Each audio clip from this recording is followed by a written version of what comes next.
Hi, this is SG Financial 101. Okay, this is an article about how a bank, a local bank, has successfully stopped a crime from happening. This is a case of a scam. Okay, let's look at the source of the article. It's from Channel News Asia. And the title is I felt really stupid how a scam victim almost lost more than $1 million until police and the bank intervened. Okay, so the story started from Assistant Superintendent of Police Simon Lam found himself in a race against the clock. Okay, so what happened is that this officer Simon Lam is trying to convince the scam victim over the phone that he was a real police officer, but the victim was confused as the scammer had impersonated a police officer the day before to convince him to hand over his bank account details. Finally, after 2 hours of intervention, ASP Lau had a breakthrough. He sent the victim a news article about the modus operandi of a government official impersonation scam. It was a copy of what the victim experienced that brought the spell over the victim. I felt just really stupid. I felt like I have been completely sucked in. I feel I should have done better. Say 58-year-old John, not his real name, but at the point when I first realized I was a victim of the scam, I was hoping to get it stopped. John, who also worked in the financial service sector. So this is kind of a little bit surprising to me, because actually those who actually happen that to those who happen to work in financial sector, okay, me also included. We were actually quite heavily educated on anti-scam and prevention measures. So this is kind of a little bit surprising. This also shows that anybody can be a victim of a scam. While speaking to reporters anonymously at a police briefing on Friday. Okay, so this is basically about the statistic of the scams, but let's kneel down to the stories. Recounting John's story, ASP Lau said the victim received a call from a scammer on 30th June, so just 2 months ago, claiming to be an official from state court. Okay, so this is a common technique used by scammers. Usually they like to, one approach they like to use is to impersonate people of authority. So basically government officials. Yeah, I'm sure you have heard before, like people impersonating like ICA, impersonating like Ministry of Manpower. John was told that the company has been set up in his name and he had to attend the court hearing due to a financial crime committed by the company. The call was transferred to another scammer claiming to be a police officer. Scammer told John he will be in jail if not provide his internet banking details and credit card number to facilitate investigation. So this is actually a major red flag. First of all, like say okay, how do you tell from scam, right? So because government usually do not call you. If government want to summon you, they usually send letter.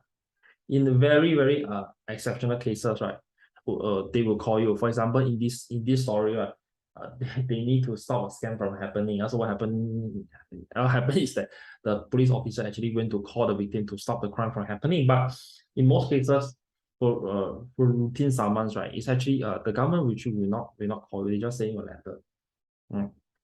So if you choose to ignore the letter, right, and then they will send you a warning letter.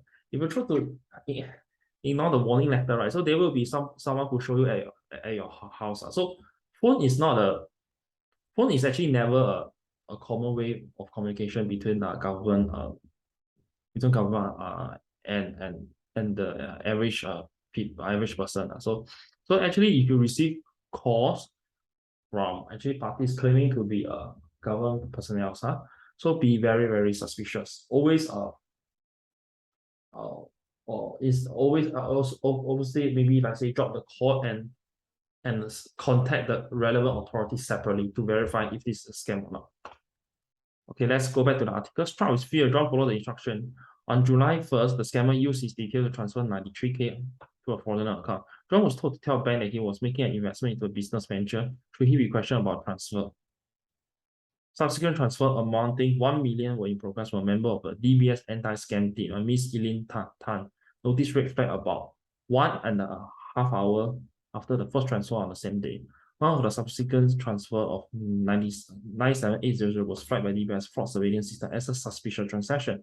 After reviewing it, I noticed a new payee was added on the same day, and there was already 93k transferred to the same beneficiary. It seemed odd that our customer would try to make two similar transactions, two similar transfers to the same account. My first thought was, why did the customer say transfer into two transactions and coincidentally falls below 100,000? Each transaction falls below 100,000. So perhaps was it to avoid some sort of detection? Ms. Tan's hunch was based on her work experience. She noticed that new payee was the only one on John's payee list, indicating it had no history of transferring money to a third party. Aside from a routine gyro deduction and salary crediting, John had also made zero transfer to third party via internet or mobile banking. But the biggest red flag I got was that he wasn't aware of the first 93,000 or the transfer. So actually, it's a good job to the DBS officer who actually discovered this crime and stopped it in time. In fact, he claimed that he did not access the DBS internet banking that day, let alone add a new payee to make a fund transfer. I also noticed that he sounded flustered when I informed him of the transactions.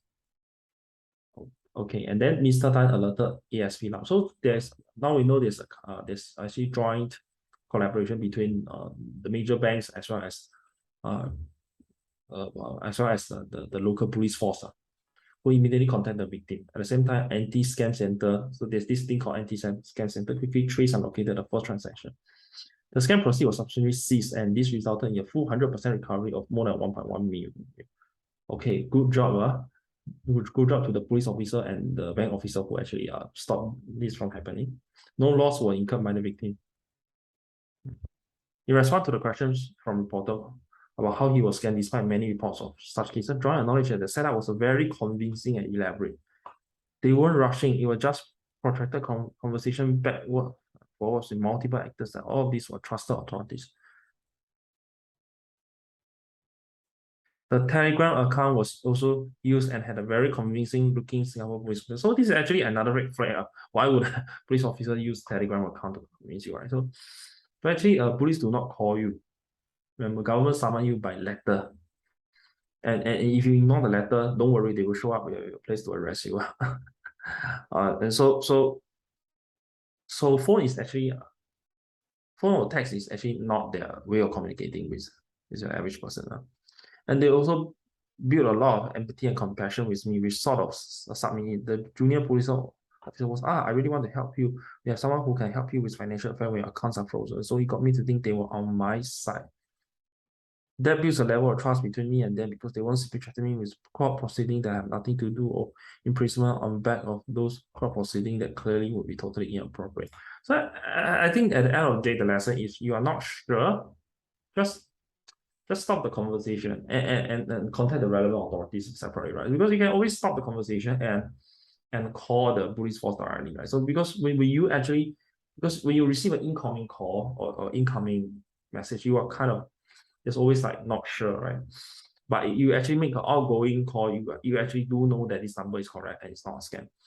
John also noted that the speed at which the events unfolded resulted in him not stopping to think, despite having seen multiple warnings about scam. So this is actually a good job done by the DBS bank, who is actually to stop this from happening in time. Because once the proceeds, the money actually gets transferred out of Singapore, it's very, very hard to trace them back again, right?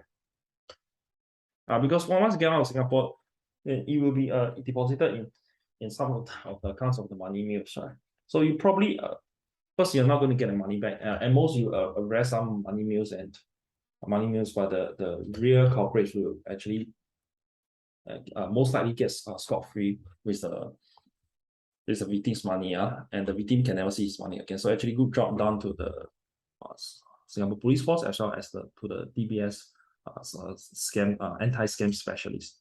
Okay, that's all for today. If you have any comments on this article, do actually write down your comments. Also, if you like my sharing of this news and my analysis, also you can help to click the like button.